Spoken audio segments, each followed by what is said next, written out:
Ok? Cacrete, gravando? Tá gravando? Olha lá. Então vamos lá.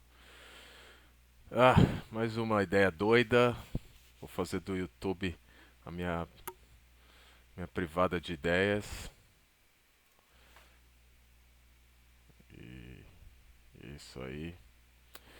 Bom, essa aqui é uma diferente. Ah, então, fazer esse vídeo ser mais rápido, vamos lá.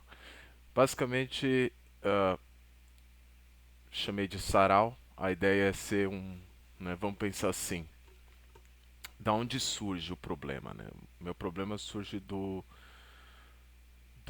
Spotify, do YouTube Music, da forma como a gente acessa música hoje em dia, né? Vamos ignorar um pouco, né, a forma como a música foi acessada no passado ou como ela historicamente era acessada, né? No passado a música era muito mais, né, difícil de copiar, gravar em diferentes níveis de qualidade, distribuir. Hoje não, hoje não, isso é praticamente irrelevante, né? Em grande parte do ninguém está se perguntando qual o tamanho do arquivo de música mais, né?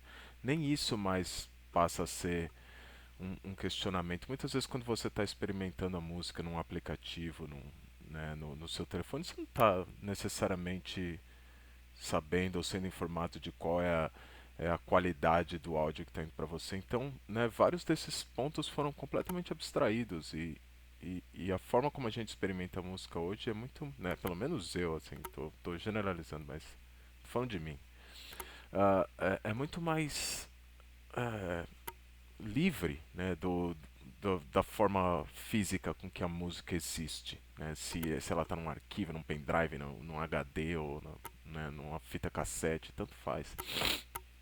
Então, uh, é daqui que surge, né, o meu problema. Então, eu passei por vários desses aplicativos ao longo do tempo, né? Comecei com o Napster, o MP3, onde eu tinha em diferentes formas de arquivos, de storages, eu tinha, né, vários arquivos de música, uh, e, e aí eu ouvia as músicas que eu tinha acesso, né? E eu vinha de uma tradição de copiar muito música que era passada, né? Então a forma como a gente copiava e passava música um para o outro, originalmente era muito no cassete, onde a gente gravava as músicas na rádio, né? E passava pro colega. Ou guardava, né? Pra usar, ouvir depois. E o mesmo, é, né? Quando gravar CD passou a ser uma coisa mais fácil e até ter um tocador de CD portátil passou a ser algo mais conveniente. E aí, às vezes, né, você usava essas coletâneas que você tinha, né, nos diversos storages e montavam uma mídia para ouvir e consumir na viagem. E aí veio os iPods, né, e MP3 players que permitiam que você carregasse os seus arquivos sem necessariamente ter que queimar a mídia, né? Tornou muito mais fácil ainda a reprodução desses arquivos que você tinha. E aí veio o, a Apple Store, né, e a iTunes Store, onde a música passou a não ser mais relevante, né? Para mim nem foi muito essa transição. Eu nem tive tanto essa transição, que é mais na forma como você remunera a produção. Eu pulei direto para, né, para Pandora e para música como era na época da rádio, mas um pouco mais diferente, com um pouco mais de grau de controle da minha parte com relação ao que eu tô ouvindo. Quando era na rádio, é o que a rádio tá tocando, né? Eu não tenho muito controle. Eu posso mandar uma carta pro cara e falar, ó, pô, toca essa música, eu posso tentar ligar no programa. Mas o controle é muito mínimo. Já no, né, na época do Pandora, do Last FM, que foi um que eu usei bastante, Deezer e outras plataformas, você tinha muito. Você pode ouvir a música que você quiser, ou uma música parecida, né, um artista parecido, um gênero similar, àquela que você está querendo ouvir, e garantia que você tivesse esse acesso a uma infinidade de músicas, sabe? Tipo, e até o YouTube, né, se tornou, puf, onde quebrou de vez a porteira, né? Porque daí o cara podia subir e fazer a música que quisesse, aí você tinha até o acesso direto àquela música que você queria. Então, remover um pouco do obstáculo que havia entre acessar a música, como é que eu vou conseguir uma cópia dessa música para poder, né, ouvir no meu tempo livre ou na condição que eu quiser. E, e, e aí, agora você está discutindo qual vai ser esse meu provedor de serviço, qual desses provedores de serviço de música que eu vou usar. E aí eu passei por um outro problema, que era o fato de que, ok, eu falei, ok, vou jogar o jogo limpo. Sem Napster, sem mãos sujas, não quero FBI batendo na minha porta. Vamos pagar os direitos autorais, vamos fazer jogo limpo aqui, tudo certinho, nos conformes. Fui e comprei o Music Pass do recém-lançado na época, né? Acho que isso foi, sei lá, 2015, 16, sei lá. Serviço da Microsoft que era do Groove até, que era o aplicativo que tinha que usava na época, começo do Windows 10 talvez, ou era ainda 8.1, mas enfim. Eu tinha esse Groove, eu tinha conta nele e era como eu ia usar né, pra, pra ouvir minhas músicas e acessar. E ainda não tinha muito o conceito de rádio no Groove, mas ainda assim ele permitiu o acesso a toda a minha coletânea. E aí, com esse Music Pass, eles tinham uma promessa: ou seja, você tem toda essa sua coletânea aí, esse storage de música que você baixou no Napster, tudo suspeito. Vamos fazer o seguinte: 25 conto por ano. E você tem acesso a todas essas porcaria aí de forma lícita, legal, bonitinho, tudo nos conformes. Assina aqui. Eu falei, pô, parece interessante, eu não quero ter que ficar com o meu nome sujo, né? Cheio de artista aí, né, precisando de uma graninha. Beleza, enfim. Comprei o serviço. Só que o produto deles não foi pra frente. O Groove quebrou, sei lá. O software nunca foi pra frente, nunca fez sucesso. O Music Pass acabou como programa, produto. E aí eles transferiram a, algumas das minhas informações que eu tinha no Music Pass pro Spotify. Mas aquela garantia de que eu teria a música né, que eu tinha nos meus arquivos, etc., foi virou fumaça, virou promessa. Eu tenho o acesso que um usuário grátis do Spotify tem. A única coisa que eu ganhei foi algumas listas, né, umas playlists, como se a minha coletânea fosse só a lista dos arquivos que eu tinha. Não necessariamente a legalidade de acessar aquela cópia, o que eu acho um conceito bizarro da porra, meu. Enfim. Uh, então, eu tive esse problema e eu já tinha tido esse problema antes, que era o fato de que as informações sobre a música que eu gosto, quem compôs, qual é a letra, né, em quais momentos os artistas tocaram essas músicas, quais foram os artistas que já tocaram essas músicas, sabe? Nada disso era consistente, nada disso poderia ser cruzado, as informações não batiam, era como se, sabe, como se eu tivesse com uma cópia clandestina, escrito tudo errado.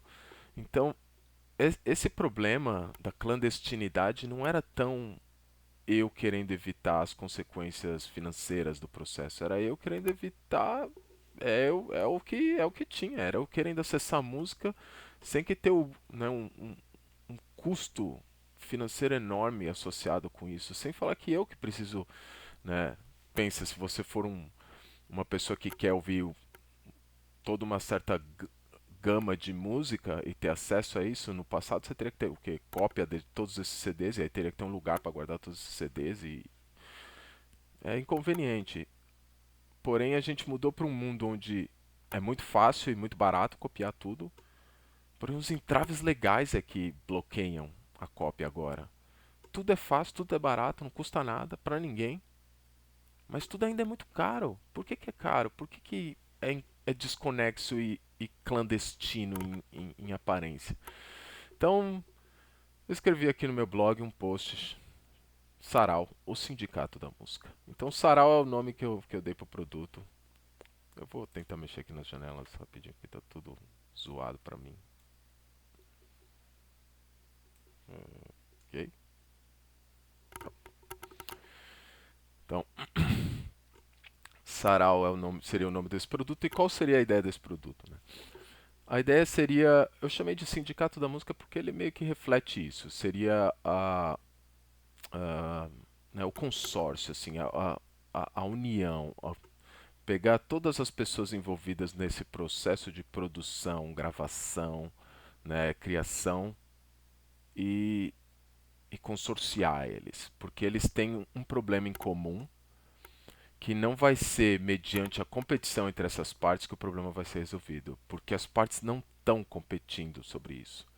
Um artista não está competindo sobre o direito da obra dele necessariamente, ele está muito mais competindo sobre o prestígio e os ouvidos dessas pessoas, quem está dando atenção. E se a obra está recebendo uma atenção de forma secundária, vamos dizer assim, né? Eu fui o criador original dessa obra, né? Foi eu quem lancei né, a música, a peça, sei lá. E, e uma outra pessoa está gravando e está fazendo sucesso com essa obra. Se o mecanismo pudesse ser criado de forma que, né, reflita qual é a real competição, ou seja, a nossa competição é pela atenção de quem quer que seja que está ouvindo. Se eu sou um músico, eu estou competindo pela atenção das pessoas. Eu quero que elas ouçam a mim e não a qualquer outra coisa. E, e não necessariamente competir sobre, né, quais os veículos de acesso a esse acervo, sabe? Eu como, né, sabe, é como se eu quisesse brigar para que a obra do meu competidor, né, que a atenção não pudesse chegar nele, porque ele fala muito baixo. Não, eu quero que ele possa competir em igual nível a mim. Eu não quero que esse seja o elemento da nossa competição. A gente tem que ser um terreno igual. Eu quero que ele não receba tanta atenção porque a obra dele é de pior qualidade do que a minha, pelo menos pela minha opinião. A minha percepção é de que a obra dele é. Eu não gosto muito daquela música. Né? Eu acho esse uma razão mais válida, um campo mais justo de competição. Então, a ideia dos consórcios seria remover os campos injustos de competição, onde o terreno fica desnivelado e o pequeno produtor não consegue competir com as grandes presenças em termos de captar essa atenção, independente de quão bom é o que ele está produzindo. Né? Aí que eu menciono um pouco dessa angústia de, né, vivendo nessa época de plena conexão, a gente não ter os sistemas de conexão. Né, falo que as migrações às vezes são oferecidas, mas é simplesmente um sistema manual e cheio de trabalho, onde dados vão ser copiados daqui para lá. Né? E, e aí tem também a questão da privacidade, que eu vou falar um pouco mais adiante, né? Que como usuário desse sistema todo, né, a gente simplesmente prefere abrir mão muitas vezes da nossa privacidade só pelo acesso a esse acervo, sabe? Ah, deixa o Spotify coletar uns metadados meus, mas fazer o que, né? Sem ele eu não tenho como acessar isso. Então o Google, né, o YouTube, eu vou estar oferecendo, né, esses dados para que ele seja dono dos dados. Lembra? Eu estou produzindo isso para ele e eu não tenho controle ou governança nenhuma sobre isso. É meu nome que está lá, mas e daí? Para eles, a informação é deles. Então, esse tem poderia ser melhor. Assim, eu não me importo tanto com relação tipo, ao benefício financeiro que essa informação possa gerar, o dado. Mas no fato de que o dado não está sobre a minha governança. Eu não posso dizer quem tem acesso a esse dado. Eu não posso expandir, inclusive, o acesso. Não restringir necessariamente. Mas, por exemplo, se tem aspectos da minha privacidade que o YouTube coletou, eu gostaria que a Amazon tivesse acesso a essa informação, que a Microsoft também. Por que não? Por que só Google? Entendeu? Então, eu gostaria que outros provedores no mesmo campo pudessem competir com as mesmas informações que que o Júlio gosta de música. O que o Júlio anda ouvindo ultimamente? Quantos minutos ele ouve? Sabe? Então, eu gostaria de ter governança sobre essa informação e poder oferecer elas para os demais e poder escolher quais desses players têm acesso ao quê, né?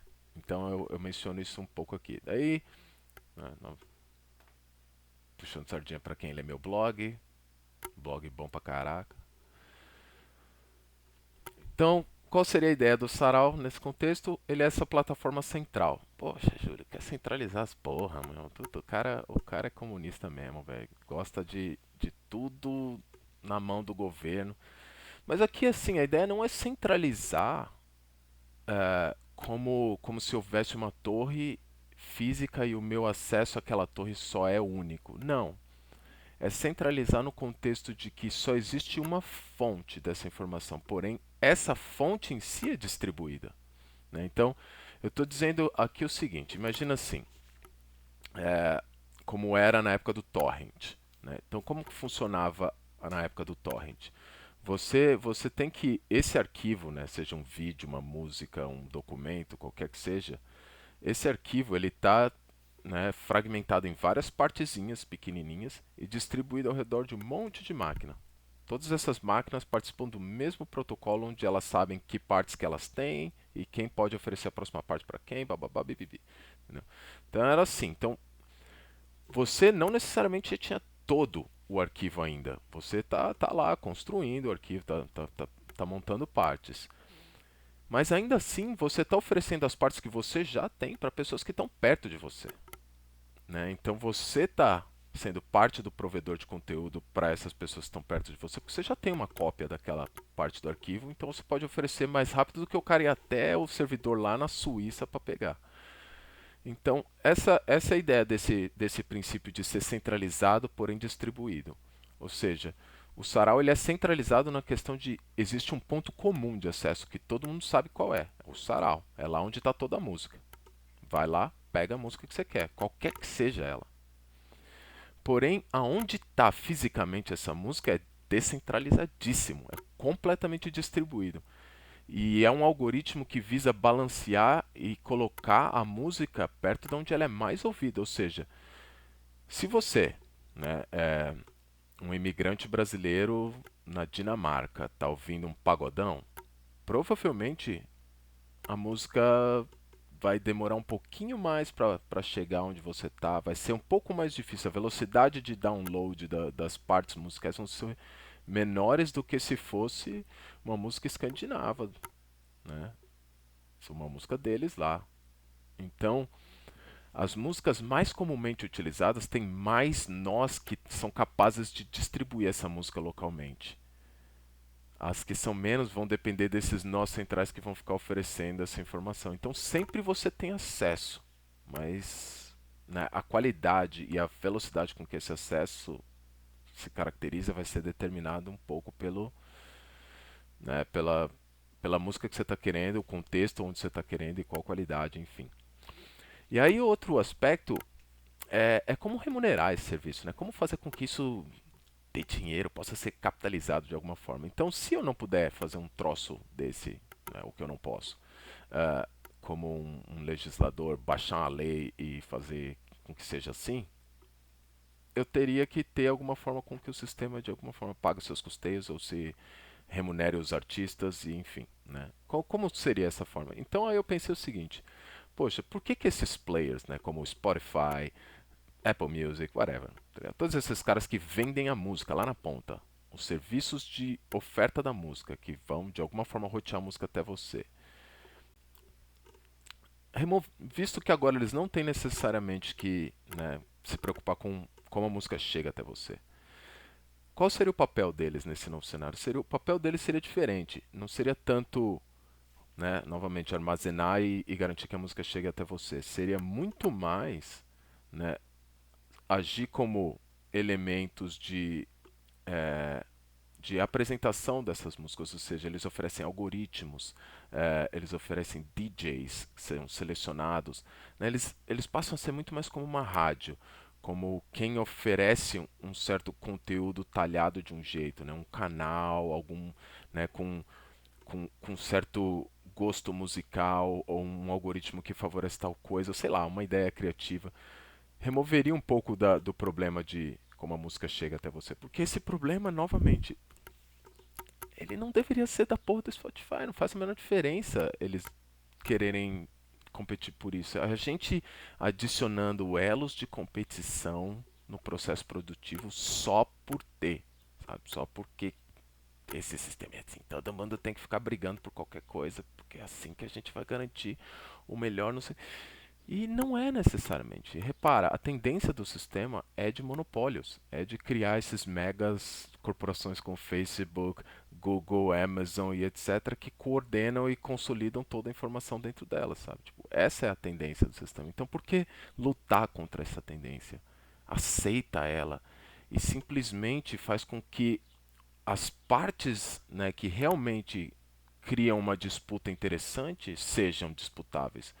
Então, ou seja, remove a competição pelo lucro em si, né, que não agrega nada no processo produtivo, e promove uma competição que seja pelas características do sistema. Né? Então, essas ferramentas que eu chamo de, né, os aplicativos de distribuição do conteúdo estão brigando pela atenção. Eles estão lá brigando por como, né, as pessoas ouvem a música. E aqui pode ter, por exemplo, uma empresa que vende um sistema de som para carro, e aí ela faz né, ela tem um contrato com o Sarau para poder distribuir o conteúdo do Sarau. E aí ela pode, portanto, distribuir as músicas no carro. Então você lá no carro vai poder ouvir a música que você quiser.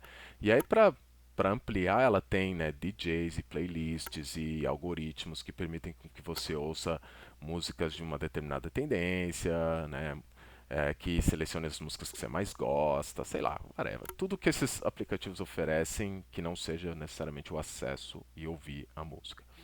E a música também seria oferecida numa qualidade específica para o carro. Porque pensa, você está ouvindo num ambiente que tanto faz se a música que você está recebendo tem trocentos milhões de kilobits por sample, ou qualquer coisa do gênero que caracteriza a qualidade do arquivo, né, da digitalização e etc. Você não vai conseguir ouvir e apreciar isso dentro de um carro, né, com tal acústica. Então, o sistema seria oferecido dentro de tiers para os usuários também. Então, ou seja, você pode comprar o Platinum, que vem com um esquema acústico fudido, e aí o acesso também é só de música com qualidade fudida. Ou seja, você sabe que você está ouvindo a melhor música no melhor estéreo. Não é ouvindo música bosta num estéreo bom ou o contrário, entendeu? Então seria esse o papel dessa ponta de distribuição. E já no outro lado, né, no lado da produção, é onde eu também, né, nossa, cara, eu não sei se eu vou seguir esse, enfim. Essa outra parte é onde eu acho que eu também tenho uma ideia que é bacana, né, então a gente já falou aqui da distribuição, como os usuários, nós, né, ouvimos e acessamos essa música. Então é via esses, com, nessas empresas que contratam o serviço do Sarau e oferecem aplicativos, sistemas completos de áudio, home theaters e etc. para ouvir a música, iPods, enfim, whatever. Uh, e, e agora vamos entrar no como, né, os artistas entregam a música para o Sarau e são remunerados. Então, né, lembrando que aqui não existe, né, a figura necessariamente da empresa Sarau, né, ela seria muito mais o consórcio de todo mundo que participa, ou seja, as empresas de distribuição de conteúdo e as empresas de produção, as gravadoras, né, e os artistas quem seriam, né, os membros desse consórcio e votariam, né, nas decisões e governança completa do consórcio. Não teria a figura do sarau, ou seja, toda a decisão é tomada por esse coletivo aí, é o produto deles. Né?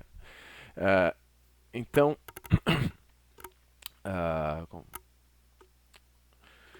eu acabei não falando muito da gravação, até porque eu não entendo muito disso, sabe? De como a música é gravada, os estúdios, o papel que os estúdios fazem. Eu sei que existem estúdios famosos, sabe? Tipo, então talvez faça sentido, né, ter a sua música gravada em determinado estúdio, porque aquele engenheiro de áudio é o mais conhecido engenheiro de áudio da galáxia e o cara tem, sabe? Enfim. vai adicionar alguma coisa que eu não sei dizer ou qualificar, mas um músico saberia. Então, né, essas empresas, elas agem também dentro dessa parte de distribuição, porque pensa, um estúdio é um local físico e ele é o melhor local para armazenamento, principalmente da informação raw, pura da música. Então eles também participariam da forma como a música é distribuída dentro dessa rede onde, né, micropartes de música ficam espalhadas e assim por diante. Então eles seriam fundamentais, né, dentro do processo, as gravadoras e estúdios. Então elas são parte do consórcio Sarau também, né, com igual participação, assim como as distribuidoras e os músicos. E aí no caso dos músicos funciona assim, pensa no Brasileirão, né, Série A, B, C, D, né, ou seja, vai da liga premium dos melhores jogadores até a liga mais tosca da várzea.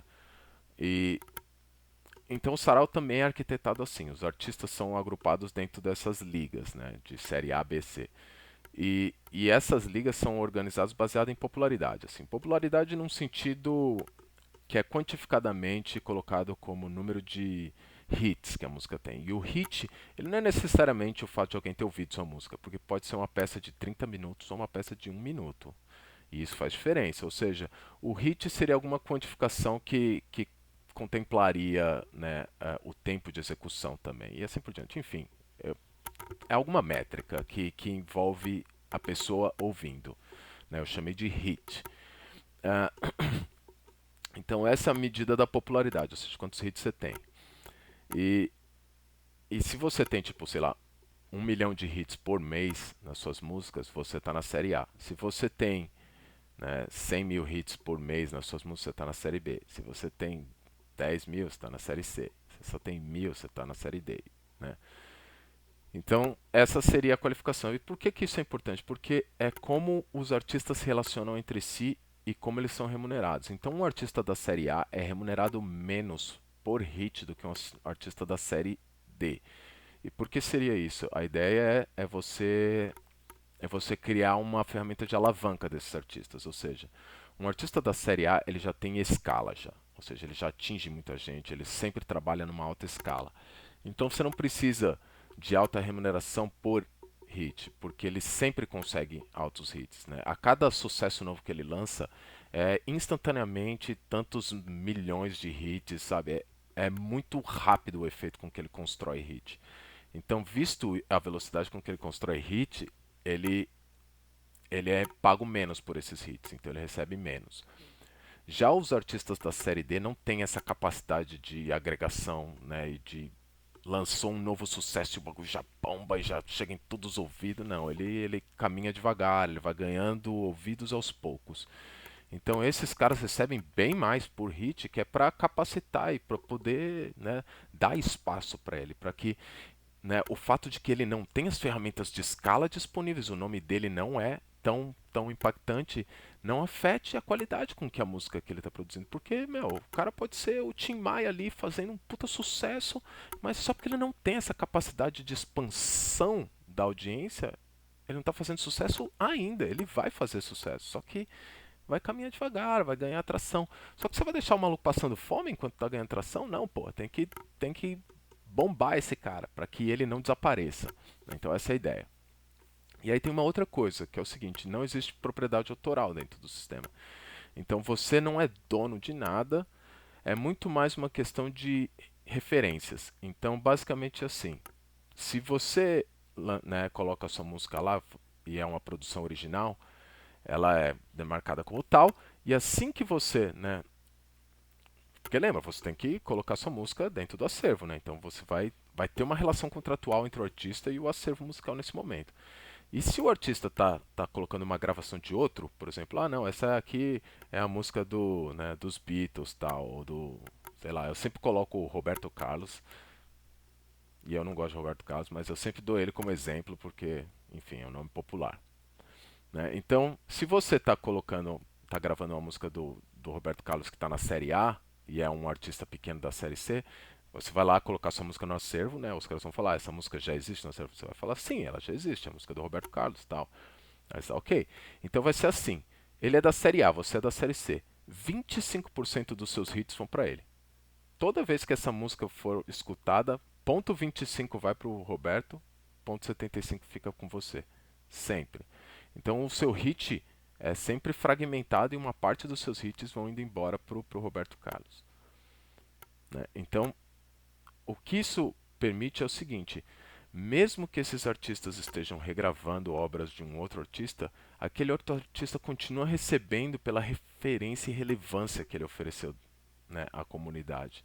Então ele continua sendo uma referência, uma relevância e vai ganhando por isso.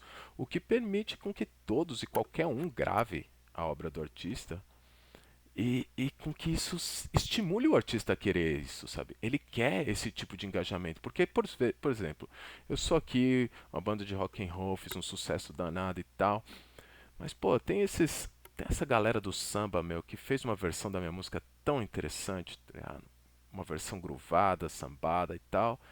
E que tem um potencial de atingir um outro público que não gosta tanto de rock e não está tão envolvido com a minha música original. Eu consigo atingir aquela audiência por meio desse intermediário. Então eu começo a ver ele como um aliado e não como um concorrente, um inimigo, alguém que. Não, não, não toca na minha música não, rapaz. Vai sujar minha música com samba e pagode, sai daqui. Não, não, não. Não, ele passa a ser um aliado e você não tem interesse nenhum. Se você não quiser ouvir, você não precisa ouvir, ué. Whatever. O que você se importa?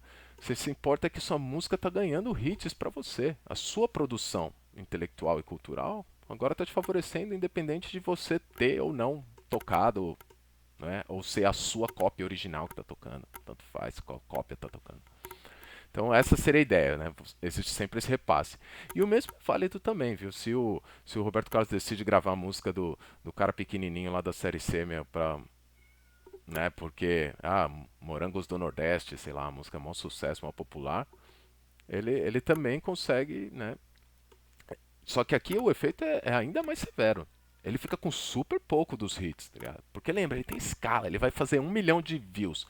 Ele vai ficar com 250 mil desses.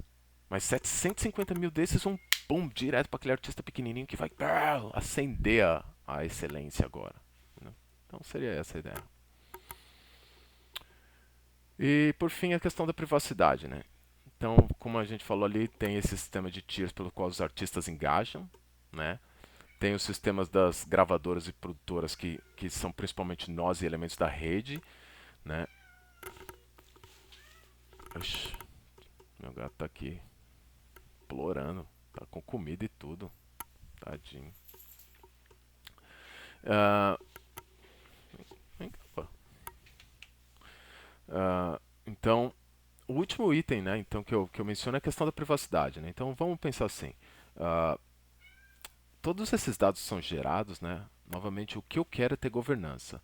Mas eu não quero também remover a capacidade do Sarau, né, de agregar esses dados. Porque pensa assim, né, eu dou um exemplo aqui. Júlio gostou da música X, tá ligado? Do Morangos do Nordeste. Júlio gostou, adorou.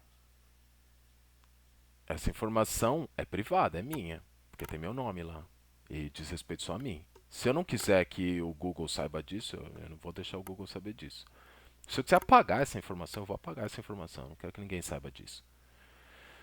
Agora, o agregado já não cabe mais a mim.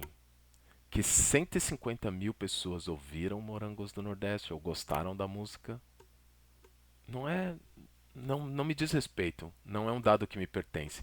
Então, os dados que são gerados como agregados dos dados originais são públicos e são de acesso público, portanto. Né? Então, esse é um ponto que eu reforço. E aí eu chamo de metadado qualquer coisa. Você fez uma playlist, é um metadado. Né? A playlist não é a música, é só uma forma de organizar a música. Então, diz respeito ao dado em si. Então, tudo que é assim eu estou chamando de metadado. Né? Então, naquele sistema do carro lá, se ele tem um detector de. O Júlio ouviu a música da Cyndi Lauper com o aquecedor de assento ligado e cantou junto. Se existe uma forma de detectar isso e ele está coletando essa informação, eu vou ter que saber disso. Né? Então, esse é um ponto que eu reforço aqui. Ou seja, mediante ao sarau, os usuários têm completa noção de quais são as informações deles que estão sendo coletadas e armazenadas dentro do sistema. E aí eles sempre têm controle sobre isso, porém o agregado, novamente, não é não é de controle deles. Então eu posso saber se a música faz sucesso com gente que senta no banco aquecido ou não. Mas eu não sei dizer se o Júlio necessariamente estava com o banco aquecido. Né? Então, essa é a minha contribuição com relação à parte de privacidade. Eu acho que é um problema fácil de resolver, para ser bem honesto, uma vez que a gente centralizou o ponto de acesso. Né? Não novamente o dado físico, mas o ponto de acesso a esse dado físico. Uma vez que a gente centralizou isso, para mim isso tornou-se um problema irrelevante. Ah,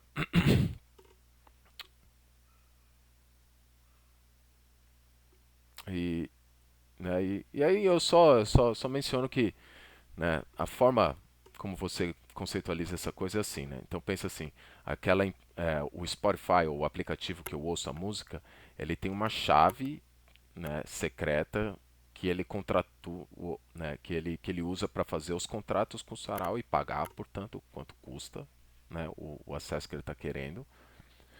E aí ele tem que garantir que ele consegue pagar aquilo lá. Vamos supor que o acesso que o Spotify, né, compra do Sarau custa 100 mil por mês. 100 mil reais por mês que ele tem que pagar para o Sarau para ter acesso, né, ilimitado a todas as músicas, né, em qualquer lugar do país, em qualquer nível de qualidade. Ou vamos supor que qualidade até 256 kbps, né, de MP3 tradicional. Então esse é o contrato que eles têm. Aí eles vão repassar esse contrato. Então eles têm uma base de, sei lá, 1 milhão de usuários, né? E, e desses 1 milhão de usuários, 10% pagam, ou seja, 100 mil usuários ali estão, né? 10 mil usuários estão pagando. Oh, não, 100 mil. 100 mil usuários estão pagando, vamos supor. Né? Então ele pode cobrar, sei lá, um real de cada um desses usuários estão pagando, e os que ficam de graça ele usa advertise ou qualquer outra coisa para ganhar um dinheiro, e aí ele tem o lucro dele. Entendeu? É mais ou menos assim. Tipo, lógico que eu tô usando teu número tosco, nada a ver, mas essa é a concepção da coisa, sabe? Tipo, existe o contrato, né, com a entidade central Sarau, com o consórcio, e esse custo, né, quanto é esse custo que o Spotify tem que pagar, também é definido pelo consórcio. Sabe? Também é um custo acordado entre todas as partes e vai depender um pouco do qual é o tamanho desse volume, quantos membros desse volume estão, né, em cada um dos tiers, qual é o número de hits e etc. esperados dentro da plataforma. Né? Porque isso vai gerar o custo que a plataforma vai ter, né? As gravadoras, etc., entram com o custo que elas têm para armazenamento e etc. E retirado o custo, né, a gente vai ter. Porque lembra, a plataforma em si não tem que lucrar. Retirado o custo, vai ter o montante adicional que a plataforma recebe dessas distribuidoras que, que determina, né, quanto. Assim, isso tudo levando em consideração o modelo privado. Isso aqui pode ser feito de forma pública também. É, que determinaria qual é o montante, né, que os artistas vão ter e, portanto, qual é o valor pago pelo hit, né, basicamente.